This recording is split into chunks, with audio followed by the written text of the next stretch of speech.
I'm Soren Harner. I'm the VP of Engineering, and I run all of the Atlassian engineering teams and product teams. I first started hearing about Agile from some of the more forward-thinking developers who wanted to practice XP, and this was probably 2000, 2001 in that time frame.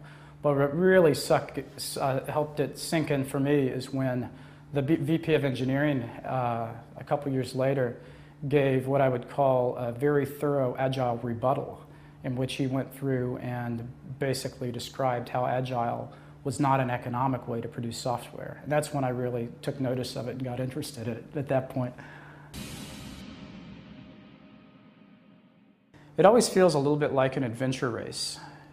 You know, you get clues one after the other, and you follow all these clues, but then at the end of it, you know, there's some prize or something that you're after, but there are these number of different stages and they're about equally spaced apart, and there's this sort of intense teamwork. Maybe if you're doing an adventure race with 4 people, you know, you need to work together, and you need to use all of the resources at your disposal, whether they're like a you know, a phone or public transportation or running or whatever you've got to do to get there. And that reflects Agile to me. I mean, there's an element of adventure, of creativity, of you know, figuring out clues, of, you know, not getting too hung up on formalities. You know, if you have to jump over a fence to get there, you will, you know. I think it depends on what you're doing. I mean, I think if you're cranking out widgets where you know exactly what you want to build, Agile might not be the optimal way to get in a straight line from point A to point B. But certainly the projects I've worked on have required, you know, have been about building product and building the right thing. And for those, I think there are a lot of useful things that Agile brings, and a lot of common sense things that people did anyway, and Agile puts some more structure and some good practices around it. So I'd say, I would imagine that he was advocating an iterative RUP style, which I think has a lot of value. And if I was building an air traffic control system, that might be the way to do it, where you've actually got, you know, human lives at stake at things for not having any defects. But I think if there's a fair amount of uncertainty about what you're building, Agile is good. I think there's a different mindset, and then I think there are different practices. And the different mindset is more of an emphasis on collaboration and working as a team, and an acknowledgement that there's uncertainty and that there are things that are going to change, and that you're gradually discovering, you're coming up with ideas or theories, and then you're testing those out on real people, and people who are going to be using the system. And in terms of the practices, I think it's about getting quick turnaround on things. So continuous integration is absolutely essential. Also, being able to get working software in the hands of users is essential. And iterations, you know, RUP is an iterative process, certainly, and you do want to get feedback at those iterations, and you may do several iterations before release, but I think Agile makes that much clearer. And I think there's also more of an emphasis in Agile on the 80-20 rule, finding the sweet spot for just enough planning, just enough structure. Whereas in RUP, there's a tendency for people to go overboard writing design documents and doing too much planning up front, and not acknowledging the fact that they may be getting in the planning or the design or the architecture, they may be getting way ahead of their understanding of the business problem. You know, on the other hand, I think there could be a tendency on Agile to neglect some of the upfront architecture, and you could end up with a lot more code debt and things down the road. So I certainly feel like I benefit from knowing both approaches.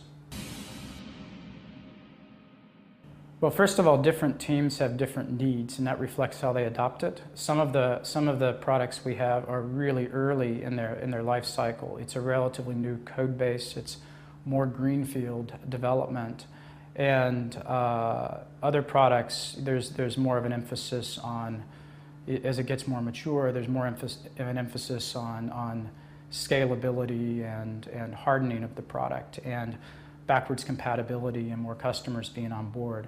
And so it's sort of that difference between greenfield versus a more established product means that you'd want to have a software methodology that's flexible enough to cater to those different needs. And that's largely, I think, what we see reflected. And I really like the fact that we haven't pushed to standardize too much on all aspects of the methodology. That way, each team is a separate lab for testing out different techniques and different ways of working. And then part of my job and part of what I try to do, getting the managers, the development managers of these different teams, is to share that knowledge and to learn from one another. And if Per tries something on a Confluence team, maybe that's applicable to Anton on the Jira team. We've had to evolve and add some structure at what I'd call a macro level, above the day-to-day processes followed on the team, to standardize status reporting and to get this terminology and things like that. Otherwise, people can be talking past one another. And also because increasingly, as we get more and more products, a lot of the value comes from how those products are integrated together. And integrating, well, that creates dependencies between the different release cycles of the different products. And so really major differences on how teams work can create problems. Yet we have some teams estimating in story points, others in ideal hours, ideal days. There are lots of differences on how the teams run their retrospectives, and even the iteration times are different. The way we've helped link things together at my level, one of the things we've done is to introduce program management. And by introducing program management, that has provided a level of continuity where we need it. And program management is typically not something that people think of as being agile. That's right. But I think there are a lot of good classic project management techniques that can be adapted. And the key, getting back to agile being a mindset, when you're applying something like program management to it, you want to be aware and you want to keep things as light and flexible as possible.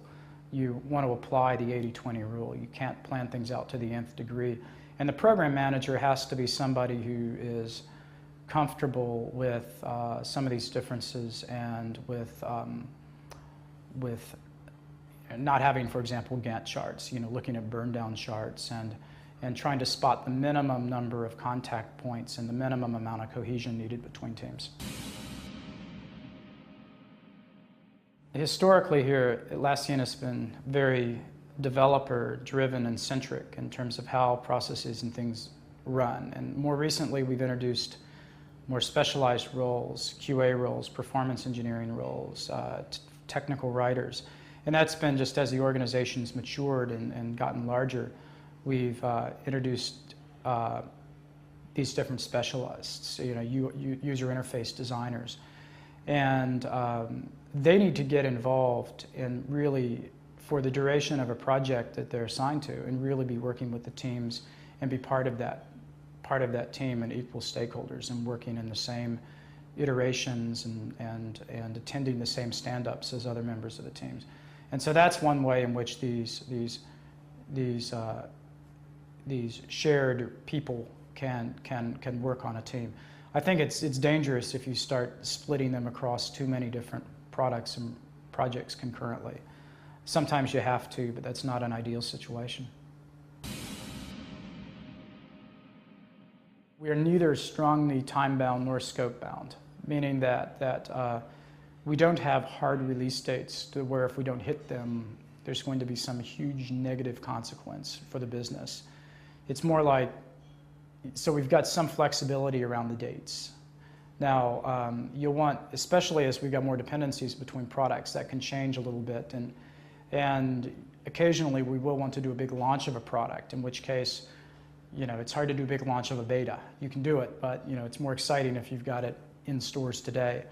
we're flexible on scope as well. I mean, we pretty much work through a priority queue of functionality that we want to get in. Often there'll be a few, say, marquee features in a release, things that must be in that release, or we don't feel like we've got enough critical mass to have a release. But really it's about having a compelling amount of functionality and then getting something into the hands of users so that you can get feedback on it and then improve it in a subsequent release. So there isn't a push to get things 100%, to do 100% of a feature that you might spec out. There's usually some elasticity there. I think there's always a danger, and that you think you'll be able to go back and do more refactoring than you'll ever be able to do, and so there can be. I think there's a risk of too much urgency. Of okay, let's get it out there. Let's get some working software in place, and then we'll come back and refactor it later. And then when later comes, you don't have time to do that refactoring. And there's a danger, especially for somebody in my position, that if you don't allow ample opportunity, if you put too much pressure on, if you don't allow some slack in the schedules that allow people to go back and do that refactoring, that you'll actually get pushback on doing things in a more agile way. People will say, well, I want to spend much more time doing it right the first time because I'm never going to be able to get back to it. So I think you need to keep a certain amount of slack in the schedule for that to work so that people have ample opportunity to go back and reduce code debt later. We've started to address that on the product teams by introducing engine room teams where you have a dedicated amount of bandwidth to spend on things like product hardening and refactoring. And the idea is that that is a little bit of a release valve from the desire to do things right the first time and for fear that you won't be able to refactor it later. It helps combat against some architecture astronauts and large cumbersome review cycles and a tendency to take problems and make them bigger than they need to be. There's a real focus on the 80-20 rule, doing as much planning as you need to, but not blowing things completely out. And that's, it's just reduced my workload. And I think it also helps get the right culture that's focused on building valuable product and getting feedback. I think it's helped us be more successful at building the right thing, getting a lot of validation into the product cycles. So getting regular feedback is tough. One of the ways we do it is that we deploy what we call milestone builds of the product onto our own internal production systems and use it. That's a good way to get some feedback. We also do reviews, and we're doing more formalized milestone reviews. So for each iteration, or maybe every second iteration, we pull together a relevant group of stakeholders that can reflect what the customer needs and get feedback about what's being built. And the more you can get those feedback loops, the more successful you're going to be. It's been in the cases that we haven't got feedback often enough that we've had more problems. Some of the teams take milestone builds and they make those publicly available, but it's tricky to engage customers and to get a lot of relevant feedback. We're looking more at running more formalized beta programs to get that feedback, but it's even if you release something out to customers, they're too busy and they won't have the time to give you a lot of feedback. So that's something that I think we can improve on and we could do better with. It'd certainly be valuable. We hold a lot of user groups though, and I think we held something like 16 user groups last year, various locations around the globe, many in Europe and in North America. And we try to get developers out to those user groups to talk with users. And we always come back with a real wealth of information. And also our documentation is available on the wiki, and we get people putting comments there. Our issue tracking system is open to the public, so people can vote on issues and create issues. And that's all a way of getting feedback on what we're building. In this organization, since we don't have a direct sales force and professional services team, there aren't nearly as many people that you have to enable on a release. But when you put out a release, you do have to enable the customer support organization, and marketing obviously needs a certain amount of lead time to put together a press release and blog posts and do a proper launch of the product. So usually they can, if there are delays or slips in the schedule, they can accommodate a few days of that. But if there are other slips, it might mean that we stack up a whole lot of work for marketing right at one time, and then we might have to space out product launches a bit. Most people in marketing will have been using some of the new functionality as part of our internal dog fooding or testing of the software internally in terms of the milestone builds that we put out. And so they will have not only seen the release notes, they even had an opportunity to play around with the functionality. And certainly the product marketers who are driving a lot of the launch material, they will have been involved in various milestone reviews throughout the release. Essentially, what we're using virtualization and tying it into our Bamboo servers, our continuous integration servers, so that at least some of the builds, we're running fairly frequently against different supported platforms. That way, we'd be testing, say, WebSphere and Oracle and WebLogic and a lot of these combinations that usually aren't part of the continuous integration test environment. Usually, it's another test bolted onto the side. Don't really know what sucks about it unless you happen to have that certain personality where you really like flat food that you can slide underneath of a door and sit in your office and work and concentrate all day. And for me personally, I like to have a lot of interaction during the day, but certainly I like to have times when I can just lock myself away and get some work done. So the open work environment to be available all the time, I think that can get old after a while. It's good to be able to say, I'm going to work at home today or something, and just get away from the team and not be available and not be on IM and actually crank through some stuff. Another area is that the idea of there being no code ownership, of everybody owning everything. It leads to the whole team being much more accountable. But I think there are times when when you need some code ownership. You've got a hard algorithm, and you don't want to have a single point of failure. But it's just not economical for everybody to get their head around every line of code. And so an Agile team will go through this transition point when the product has got more code in it than everybody can hold in their head. And then you have to start compromising that code ownership. And it can really suck if you're trying to go through that transition and you're trying to keep all that code in your head and you're just not able to do it. Certainly areas that I think we struggle with. One of those areas is around the accumulation of code debt. I think we'll go through periods where we don't factor in enough slack in the schedule to be able to go back and do rework or refactor or clean up things and improve things. I think another area is with a lot of the dependencies between projects. It led us down a track to where the different product teams were working in silos. There wasn't a lot of collaboration. And it was only by introducing program management and getting some integration projects defined that we've started to improve that. And so that's adapting classic project management to Agile.